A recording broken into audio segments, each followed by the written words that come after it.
શું તમે પણ એવું માનો છો કે 5 વર્ષથી નાના બાળકની કસ્ટડી હંમેશા માતાને જ મળે? તો ઊભા રહેજો.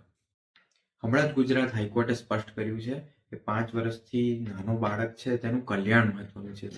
તે માતા પાસે રહે કે પિતા પાસે રહે તે અગત્યનું નથી, પણ તેનું કલ્યાણ ક્યાં છે, તેની ખુશી ક્યાં છે તે વધારે અગત્યનું છે.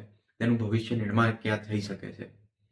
એટલે જ ગુજરાત હાઈકોર્ટે જજમેન્ટ આપ્યું છે પિતા તરફેણમાં.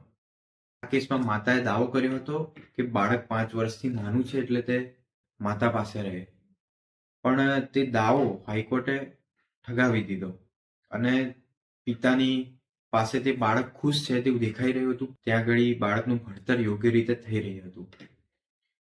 તો હાઈકોર્ટે તે ચુકાદો પિતા તરફેણમાં આપ્યો છે. બાળક ભલે 5 વર્ષથી નાનું છે, પણ તેની ખુશી પિતા સાથે રહેવામાં છે. એટલે બાળકોનું કલ્યાણ, બાળકોની ખુશી તે ખૂબ અગત્યની છે. આવા કોઈ લોકો તમે જાણો છો કે જેમને આવો ડિવોર્સનો કેસ ચાલે છે કે બાળકની કસ્ટડી માટેનો કેસ ચાલે છે, તો કદાચ આ રીલ એમને ફાયદો કરાવી દેશે. એટલે આ રીલ સેવ કરી દેજો અને એવા લોકો સુધીને શેર કરી દેજો. અને આવા જ કાયદાકીય જ્ઞાન જાણવા માટે અમને આજે જ ફોલો કરી દો.